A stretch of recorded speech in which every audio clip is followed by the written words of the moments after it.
Bom, eu não sei vocês, mas quando eu vi esse título eu não conseguia pensar em outra coisa a não ser na Patrícia Pilar e na Cláudia Raia. Não só você, como eu e toda a geração cinéfila dos anos 2000, porque afinal de contas a novela foi icônica, né? Agora fica a pergunta, quem é Cláudia Raia e quem é Patrícia Pilar nesse filme? Quem?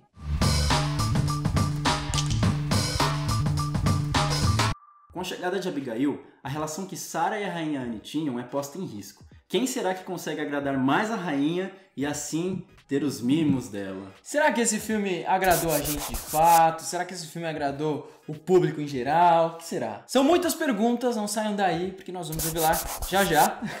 Não, mas brincadeiras à parte, uma coisa que eu sei é que esse filme chegou com um hype bem grande, porque ele ganhou 2 prêmios lá no Festival de Veneza, o de melhor atriz para Olivia Colman e o prêmio de júri, né, que é a medalha de prata aí do Festival de Veneza. Então, a pergunta que não quer calar, o senhor gostou ou não do filme? Não, antes disso a gente precisa falar de Yorgos Lanthimos. Ele é um dos expoentes desse cinema grego bizarro, que ele tem diretores como, por exemplo, o Alexander Avranas, lá que ele fez aquele Não Me Toque, que eu acho atroz aquele filme.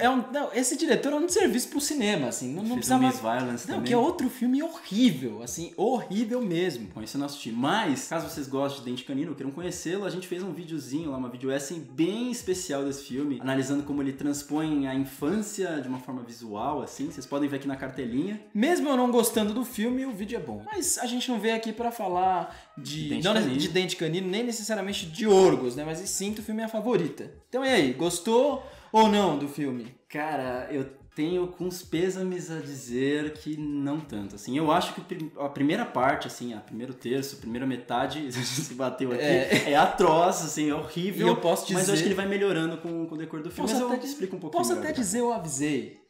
Mas eu acho que o senhor foi extremado na sua... Olha, eu mesmo não gostando do Yorgos Lanthimos, tenho que admitir que eu acho que esse é um dos filmes melhorzinhos dele. Eu acho que ele mudou muito a direção dele. Eu acho que desde quando ele começou do Dente Canino até esse, né? Todo diretor que acaba indo pra Hollywood acaba sofrendo essa influência, muitas vezes não positiva, né? Bom, você falou que eu estava sendo exagerado, inclusive vou utilizar um argumento que você falou no vídeo que a gente fez do Sacrifício do Servo Sagrado, que está aqui no cardzinho. Eu tô batendo aqui porque eu tô exaltado. Não, o Nathan, quando ele assiste um filme, quando ele gosta muito, ele fica muito exaltado, e quando ele não gosta nada, ele também fica muito exaltado. Ninguém segura essa criança aqui. Então, é o que acontece. Esse filme, o Sacrifício, né, ele comentou que o Yorgos, ele pesa muito a mão, porque tá sempre as câmeras se movimentando e tudo mais. E nesse vídeo eu defendo do porquê que eu acho que existe uma conversa com a narrativa, né? Estética conversa. Não tem conversa com essa narrativa. Mas eu acho que aqui o filme ele acaba sendo ainda mais exagerado. É isso que você falou, que quando ele entra em território de Hollywood, parece que ele tem todo o dinheiro do mundo, então ele vai pegar um enquadramento do Lúcifer descendo em cima da moça, e as câmeras virando, e correndo, e zoom, e uns olhos de peixe, e uns... parece que tá explodindo assim na tela que eu não tenho nem... Eu acho que ele é menos exagerado do que no Sacrifício do Servo Sagrado, porque ele faz tanto no Sacrifício do Servo Sagrado, ele repete tanto, que eu acho que fica enjoativo demais. Tem horas que me irritava, que eu falava, porra, eu vou parar de ver esse filme, porque tava me irritando. Nesse filme eu acho que não. Por mais que ele tenha uma certa incoerência estética, eu acho que ele consegue conversar melhor com essa coisa suntuosa do castelo, dessas riquezas, dessas pessoas. Mas uma coisa que você citou que eu achei estranha é aquela lente grande angular que ele usa, que eu não entendi o porquê daquilo existir. Exatamente. De fato, aquilo eu não entendi. Vamos por partes. Eu acho que assim, no Sacrifício do Servo Sagrado, ele tem o filme inteiro, então de fato ele pode cansar, mas que nem eu falei, vocês podem ver o vídeo, vocês veem se vocês concordam ou não. Nesse filme, eu acho que ele usa indiscriminadamente, de repente ele tem uma ideia, começa a efetuar ela, de repente ele descarta ela, depois ele volta com ela de novo, então eu não vejo nenhum nexo. E aí eu vou dar dois exemplos aqui pra vocês verem se vocês concordam comigo. Um tem justamente a ver com isso que você falou do olho de peixe. Em alguns momentos ele utiliza esse distanciamento pra gente ver a sala inteira como se estivesse bisbilhotando, mas ao mesmo tempo parece que como as coisas elas achatam, me causa uma sensação bizarra. Então eu fico desconfortável com essa cena. Então eu acho que o Yorgos ele utiliza isso muito bem em cenas que, por exemplo, tem discussão de personagens, porque parece que você tá desconfortável com o que tá acontecendo no quadro. Mas ao mesmo tempo ele utiliza essas lentes olho de peixe em cenas banais. Então, por exemplo, uma cozinheira na cozinha, pessoas andando no jardim. Então, pra mim, parece que é só uma coisa indiscriminada, sabe? Pra mim, parece ser indiscriminado o filme inteiro e eu não consigo encontrar uma lógica pra nenhuma cena, né, que ele usa essa lente. Não sei porquê, acho que tinha várias lentes, né? Eu falei, vou usar essa aqui. Dinheiro de Hollywood. Dinheiro de Hollywood. Vamos tá usando, né? Eu não entendi. Mas eu acho que também tem outras coisas que são até mais banais, como, por exemplo, como você foca uma conversa de personagens. Você tem aqueles planos tranquilos, de ombro, às vezes, enfim, só da frente. E nesse filme, o que ele utiliza? Ele utiliza vários contraplongés, então aquela câmera que vai de baixo para cima, que normalmente em filmes tradicionais, para mostrar uma superioridade de tal personagem, em várias conversas desse começo. Então, por exemplo, tanto a rainha ou a concubina dela tem essas cenas de baixo para cima, mas também a Emma Stone, que acabou de chegar da lama, tem essa mesma cena. E de repente lá pra frente, aí volta ao normal, de repente mais pra frente de novo, ele volta com essas câmeras. Então pra mim, de fato, parece indiscriminado. O que eu quero dizer com tudo isso? Você que tá vendo o vídeo vai estar achando, vocês estão achando pelo em ovo aí, querendo acho colocar... que até eu também tô achando pelo em ovo, na verdade. Que Eu concordo com você, acho que o Nathan tá extremado demais. Sabe o que acontece? Pra mim, eu não consigo prestar atenção nas personagens, não consigo prestar atenção na narrativa, eu só fico perdido nas loucuras de câmera, não consigo nem entender em qual parte do cômodo eu estava. Então, pra eu ter essa sensação, pra mim é problemático. Eu acho que discordo do senhor, mesmo a gente não gostando do filme. Eu discordo, mesmo porque esse filme dele é um pouco mais quadrado. Você vê ele claramente que ele fez um filme para entrar dentro da indústria norte-americana e é um filme para concorrer a Oscar. Bom, só antes da gente entrar nessa segunda parte, eu queria comentar uma outra coisa que me incomodou também, que costuma me agradar nos filmes dele, que é esse humor meio bizarro dos filmes. Que isso é uma coisa que me desagrada bastante nos filmes dele. Esse filme, diferente dos outros, que a gente tem personagens que têm uma certa posição, têm uma certa idade, a gente vê que eles têm ações que não condizem com o que eles aparentam, esse filme, pra mim, o humor pareceu muito infantil. Então, ao ponto de você, por exemplo, mostrar um flashback da moça caindo na lama só pra gente ter um momento de risada. Ou criar um personagem que é um pretendente amoroso só pra ser um bobo da corte correndo atrás dela. Ou uma ceninha de dança que parece meio que uma cena replicada do que já tinha acontecido no Dente Canino. Então, pra mim, parecia uma coisa meio infantil. Não sei o que você acha. Não, eu acho infantil, concordo com você. Acho que é um filme um pouco ingênuo, porque falta complexidade ali na relação entre as personagens, né? Porque é um jogo de gato e rato pelo poder. E a personagem da Emma Stone que chega, né? Esse estranho que chega nesse local e desestabiliza todo esse universo que ela adentra. Eu acho que ela consegue as coisas muito rápidas. Não tem uma dificuldade ali. Os embates entre ela e a antagonista dela são fracos.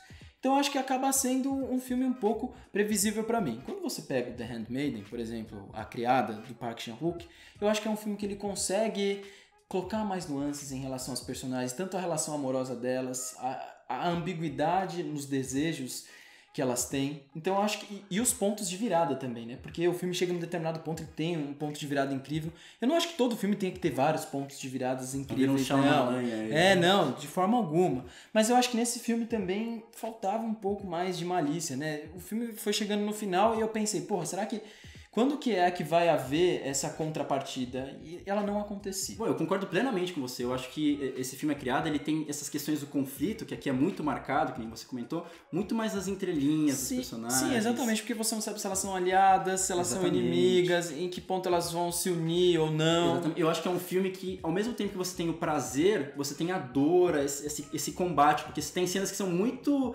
libidinosas, meio sexuais, mas ao mesmo tempo você não sabe se elas não estão competindo nesse mesmo momento. E é legal também que é um filme que tem uma estrutura até que bastante clássica, assim, porque o final é super conciliatório, então não é um filme cabeçudo também, mas ele consegue contar de uma maneira muito mais interessante, mais eficaz, assim, muito mais instigante. E puxando disso também, eu acho que tem uma outra coisa que é um pouco marcada, que é o comentário político que ele faz, que acho que fica um pouco na periferia, mas ele faz, né? Que é aquela coisa de que, ao mesmo tempo em que o povo está sofrendo, em período de guerra, você tem uma burguesia só de futilidade. Eu não acho que é periférico do filme, não. Eu acho que ele expõe isso o tempo inteiro e é um dos objetivos principais do filme. Porque a rainha, ela não faz ideia do que ela está fazendo. Fala que ela é a rainha louca, né, em alguns momentos, porque ela é totalmente desestabilizada. E eu queria comentar, você tem um personagem inteiro, que é o Nicholas Hoult, que ele tá lá justamente para ser essa ponte entre essa coisa política. Só que, além disso, ele não tem nenhuma outra coisa que vai acrescentar essa sedução, que vai acrescentar essa competição, como, por exemplo, na Criada você tem. Os personagens masculinos lá também estão nessa dinâmica e o tempo inteiro, eles junto com as personagens femininas estão virando o roteiro o tempo inteiro. Sim. Então eu acho que todos os personagens masculinos desse filme são totalmente dispensáveis. Mas se você quiser aí outros filmes que tem essa estrutura desse estranho que adentra nesse universo e abala todas as estruturas, eu vou te dar 2 filmes que eu acho que são infinitamente melhores, que não tem nem comparação. Já que não gostou, mete na mesa, né? Que um é Pasolini, que é um mestre do cinema, que ele fez Teorema, que muitos filmes depois foram feitos baseados nessa estrutura desse estranho que adentra nesse universo e acaba com tudo. E existe a competição também. Existe uma certa competição também, porque toda a família deseja esse ser que chega, que adentra essa casa. E um outro é um filme chamado A Empregada, que é um filme sul-coreano dos anos 60, um filme preto e branco, que depois Mais teve um coreano, remake. asiático. Você viu que os asiáticos aí chegando com 24. tudo. Ele tem essa coisa, dessa complexidade também, porque é uma mulher super estranha, que aquela família não conhece, uma família perfeita, e ela acaba desestruturando totalmente a família. Então eu acho que vale a pena assistir esses dois filmes, são minhas dicas, assim.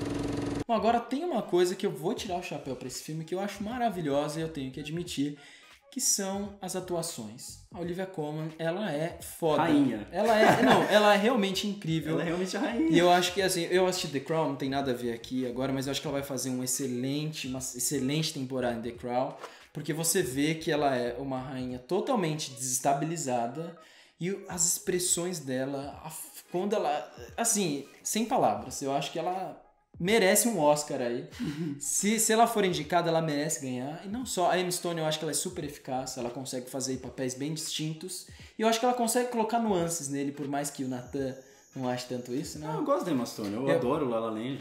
Sim, eu acabei de assistir Mania, que é a série da Netflix, que por sinal também acho muito boa. E nesse filme eu vejo uma personagem muito diferente da que ela faz em Mania, que faz em La La Land, então assim, e eu acho que ela evoluiu muito como atriz, porque você pega a Emma Stone, que fez Ace e lá, a Mentira, e você vê os filmes que ela está fazendo hoje, assim, foi um salto absurdo. Assim. Não, eu acho que a atuação dela, de fato, é bem consistente. O que me incomoda um pouco é o roteiro, que faz ela criar situações até às vezes um pouco maniqueístas, dela pisando no animal pra mostrar que ela é má, ou enfim, mas acho ela que aquela coisa meio novela, assim, que tá conversando com o personagem, vira a cara, mostra que é má, com aquele sorrisinho lá, ou dá um tapa novelesco. Então eu acho que assim, o roteiro às vezes bota ela pra fazer situações que não me atraem muito, mas eu acho que a Olivia Colman tá assim, arrasadora, tanto fisicamente. Você vê que do começo do filme, ela, apesar de frágil, ela ainda tem uma impostação na voz. E a parte final do filme, ela tá fantástica. E a ela cena tá totalmente final, destruída. A forma como ela fala já é pior, que é diferente da forma como, por exemplo, ela tá num púlpito explanando. Então, ela de fato, assim, são muitas nuances. Eu acho que pra mim, se eu pudesse, também dava o Oscar pra ela já. Mas também a gente tem que falar da Rachel Weisz, porque eu acho que ela também tá muito bem no filme. E ela compõe aí esse trio que cria... Se existe uma complexidade, eu acho que... Não tá nos personagens, mas no balanço entre os três, né? Exatamente. Eu acho que esse é o ponto mais positivo do filme que eu defendo. Bom, mas pra terminar, uma coisa que eu tenho que tirar o chapéu é a forma como ela relaciona sexo ao poder, assim, porque a gente tava falando da Criada, tem essa coisa mais ambígua de prazer, dor, competição. Eu acho que aqui as cenas de sexo, elas não são nada prazerosas, não são nada glamourosas e são essencialmente para relação de poder. Em vez de você estar num gabinete com aqueles homens todos bananões conversando, o poder se estabelece na cama, o poder se estabelece através de metáforas de massagem. Então você vai me massagear porque, enfim, o povo está sofrendo inteiramente, mas eu preciso ser massageada porque assim eu consigo ter o meu poder ressignificado, enfim, estabelecido. Bom, se você também saiu confuso do filme, eu vou tentar explicar mais ou menos o que eu achei desse corte final, vocês veem o que vocês acham, então tem pequenos spoilers. Basicamente, você tem aquela coisa da cabeça da rainha, junto com a da Emma Stone, junto com os dos coelhinhos.